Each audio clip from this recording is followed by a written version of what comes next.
trying to cut down. My name is John Constantine, demonologist and exorcist. Now I must warn you that the video you're about to watch features all the usual crap. You're going to see horror, you're going to see violence, you're most likely going to see some flashing images, but what you're also going to see is what happens when an American tries to play a Scouser. And you're also going to see what happens when a Brit tries to play an American. The results may shock you. I did warn you.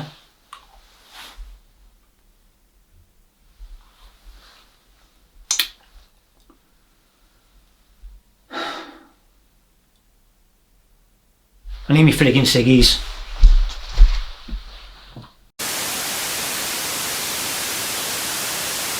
Hello everyone and welcome to another Rewind review. In this video, as you have most likely guessed, we are taking a look at Constantine. Released in 2005 and based on the DC and Vertigo comic books, the movie sees Detective Angela approaching demon hunter John Constantine to help her investigate her twin sister's mysterious death. And as Constantine digs deeper, he realises that demons are trying to enter the human world. Directed by Francis Lawrence and written by Kevin Broadbent and Frank A. Capello, Constantine stars Keanu Reeves, Rachel Weisz, Tilda Swinton, Jaimin Honsu, Shia LaBeouf, Pruitt Taylor Vince, Gavin Rossdale, Max Baker and Peter Stormare. So it may come as no surprise that I absolutely love John Constantine. He is easily one of my favourite DC Comics characters. I absolutely love the supernatural side of the DC universe and I used to watch and adore the TV series before its untimely cancellation. But my first proper exposure to this character was actually this movie. I sort of knew who the character was and what he did. I knew his original comic line was called Hellblazer, that he was a part of Justice League Dark with characters like Zatanna and Deadman, and I knew that he debuted in Swamp Thing, but I didn't know too much about him. So I went into this movie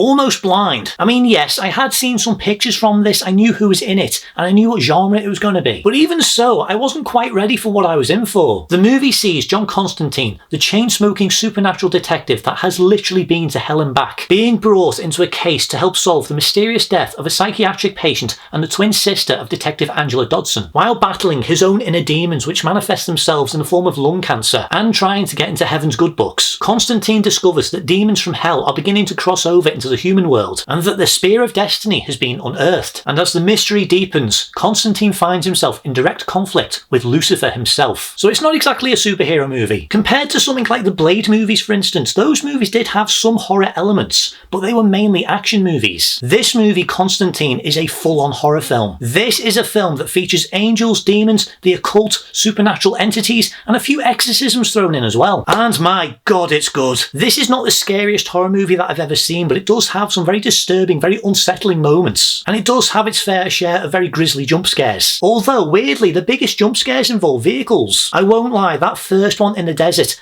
I completely forgot about and it did catch me off guard. But what I do like is that this movie doesn't rely on jump scares to add tension or fear. This can be legitimately disturbing and very intense. It mostly takes itself quite seriously. I mean, it's not like there isn't any humour in this whatsoever, but it is kept to a minimum. There are some jokes that are sprinkled throughout this, but they're not the funniest and they are quite dark. And don't be fooled into thinking, oh, this is based on a comic book, the kids will be alright with it. They most likely won't. This is a dark and mature comic book adaptation for grown-ups only, and it makes that very obvious within the first 10 minutes. Over here in the UK, this movie is rated a 15, but in others it's rated an 18. And I'm very on the fence about which side I agree with. I think if I'm that hesitant to say that this movie is a 15, then maybe I should say that I agree with the higher rating. Anyway, I'm not just saying that this is a mature movie purely because it's a horror film. It's because of the subject matter that it tackles and the overall pace. It's a very slow-paced movie and it does take a while to get going. In fact, the big MacGuffin of this movie, the Spear of Destiny,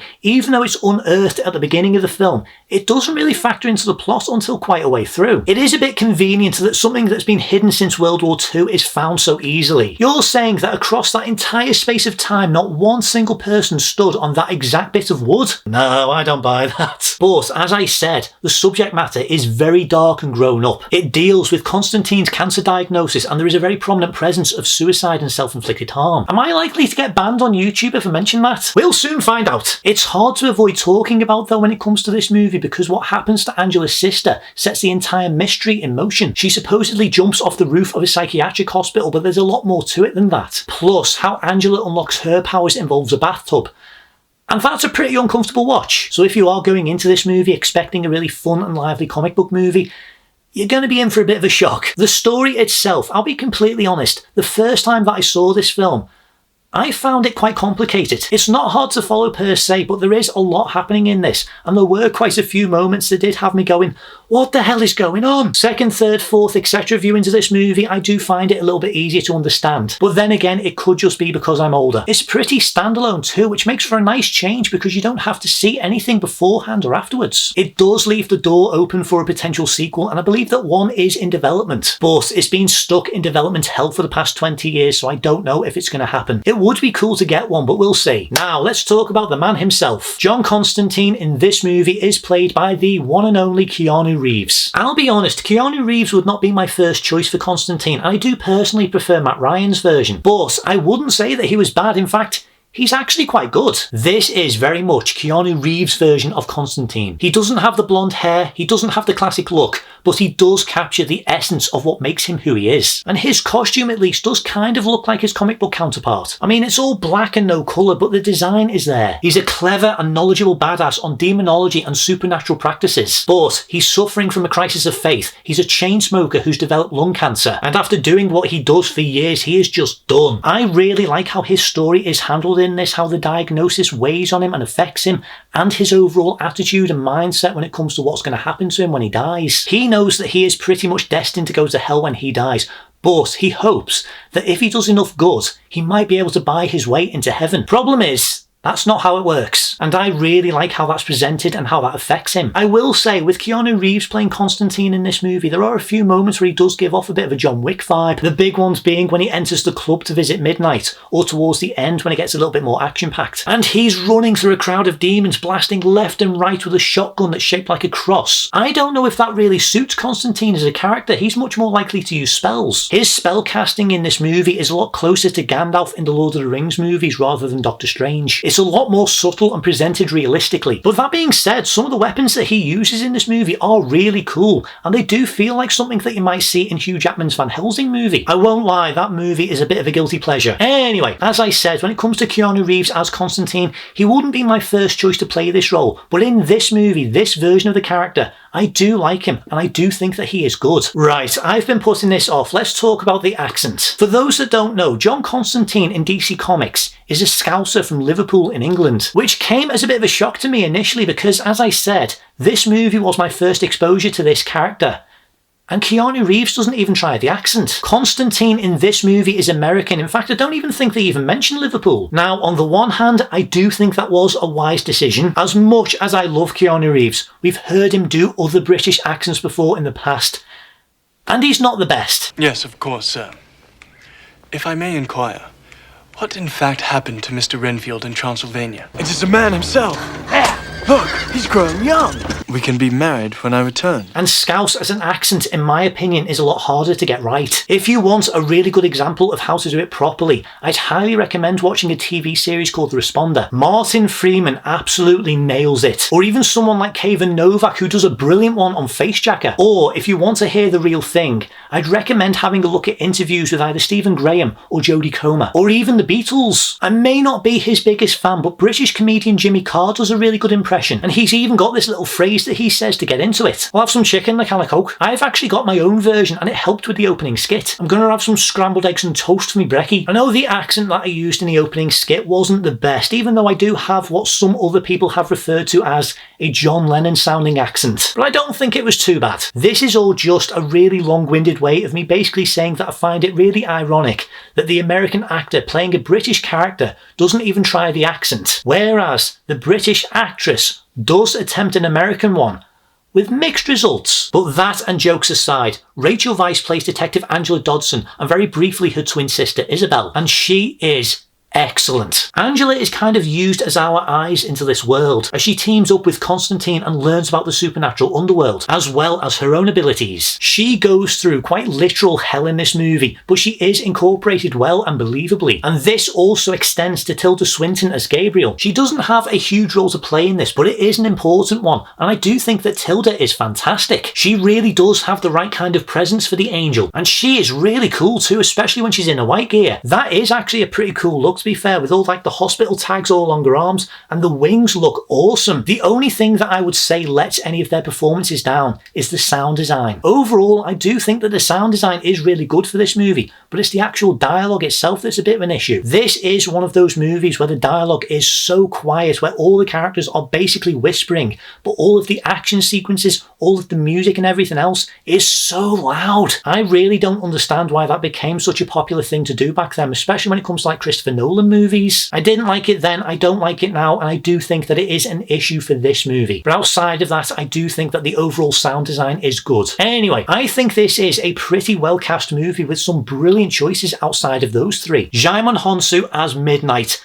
I have no notes. He is absolutely perfect. I love this casting decision. I think Gavin Rossdale is good as Balthazar. Pruitt Taylor Vince, aka 2025's Jonathan Kent as Father Hennessy, is very good, despite not having a huge presence. He does have a disturbingly memorable scene though, as does Max Baker as B-Man. He's basically Constantine's version of Q, and again, he is good. And just like Father Hennessy, he does get a pretty disturbingly memorable scene. One character that I am a little bit divided on is a character called Chaz, and he's Constantine's driver and very appreciated apprentice, and he's played by Shia LaBeouf. That is still one of the best things on YouTube. Anyway, like everyone else, he is cast well, and Shia is good in this role, but it is a very small role, and there's long stretches of time where we don't see him. Most of his development is off screen, so when the finale kicks into gear and Chaz becomes an important character, to me it doesn't feel earned. So I think that we could have done with spending more time with him or seeing more interactions between him and Constantine. But having limited screen time does nothing to stop Peter Stormare from becoming the most memorable character in this, and that is Lucifer himself. He is only in this for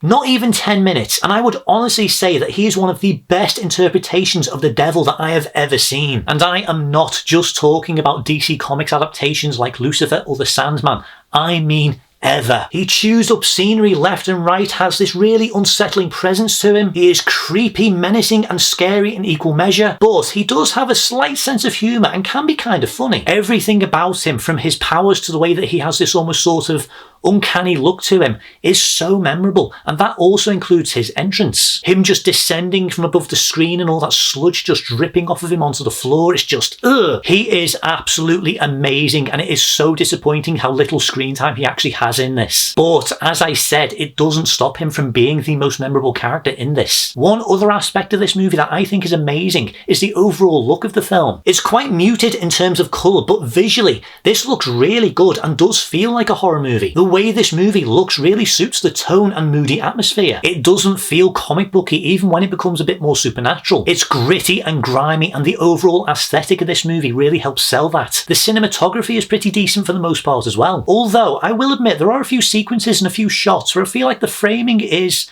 a little bit off. Constantine is in widescreen, but there are a few moments where it does feel like the aspect ratio is a little bit restrictive. So maybe it was intended to be something else, but I don't know. But even so, it does look really good. And the same goes for a lot of the designs that appear throughout this movie, like all the weapons that Constantine uses, or the demons and creatures that he faces. There is some proper creativity on display in this, and even more impressive is how some of the more out there things still fit this grounded world. Especially things like the Vermin Man, who only has a brief appearance, but he's this beast that's made completely from bugs and creepy crawlies. Or the visual look of hell itself. Constantine actually does some hell blazing in this. It looks nothing like the typical interpretations of hell, even from DC Comics. Sure, it still has that scorched fiery glow to it, but it looks so much more like an apocalyptic wasteland. It's so unique and it looks really cool. And now that I think about it, it does look quite similar to the opening titles of the TV series. Coincidence? I think not. Anyway, they do try and do quite a bit for real in this movie, which does help lend itself to the more realistic and gritty tone of the movie. And I will say, when it comes to the practical effects in this movie, they are really good, but this movie does utilise some special effects as well. The CG stuff, in my opinion, has dated a little bit, and I don't think that it holds up as well as I think other things have. And that's mainly when it comes to the demons in hell or the Vermin Man. But those few things aside, I honestly think that some of the effects in this movie still look really good. The effects are only used when and where necessary, and I think that they are utilised well. The opening sequence with John performing the exorcism is the perfect combination of everything that they utilise in this movie. The makeup, the visuals, the music and sound, the effects, both practical and CG, are brilliant in this sequence. That bit bit when the woman on the bed is twitching and writhing, and you can see the demon starting to force its way up her throat and start pushing its way through her neck. That is legitimately disturbing and freaky, and it is so clever. And as I said, yeah, some stuff does look a little bit dated, but overall it does look really good. And finally, the soundtrack from composers Klaus Badelt and Brian Tyler is really good. I personally wouldn't say that it was anything special, and I don't think it's the best soundtrack that either of them have made, but I do like that it doesn't sound like a superhero soundtrack. It's subtle and tense, and it really helps highlight the horror, and in those regards it does stand out against other superhero soundtracks, and it does have a unique flair. The main theme is pretty cool too, and it does sound nice, and I really like the songs that they use in this as well, especially one called Passive from A Perfect Circle. I love that one. Despite my criticisms, I do think that this is a good soundtrack, and I do think that it does suit Constantine. Overall, I think this is a very underrated cult movie and comic book adaptation that more could do with checking out. It's very good with some decent performances and characters, a moody and dark atmosphere, some decent scares and disturbing horror. It looks great, it sounds good, and a fair amount of the effects still hold up. It can be a bit complicated with one too many conveniences. Some of the special effects don't quite hold up. The sound design could be tweaked in some areas, and it does become a little bit too over the top and action-packed towards the end when it doesn't really need to. But even so, I have really grown to enjoy this film. It feels unique, it is creative, it did something different, and I firmly believe that this is something that all DC Comics fans should see. And the same goes for horror fans. I think you guys will really like this. Plus, for casual audiences, I would say to at least give this a watch. As I said, it's not flawless, but it is really good. So with all that being said, my rating for Constantine is a 7 out of 10. And make sure that you stick around for the post-credit scene as well. Well, that is pretty much everything I want to say for this video, so if you have watched this video, thank you very much for watching. If you enjoy this content, please be sure to like, subscribe, and hit that notification button. If you have seen Constantine, let me know down in the comments what you think about it. Plus, if you have any suggestions for any future Rewind reviews or recommendations you would like to see me do in the future, let me know down below. But until next time, thank you very much for watching, and I shall see you in the next video. See you guys.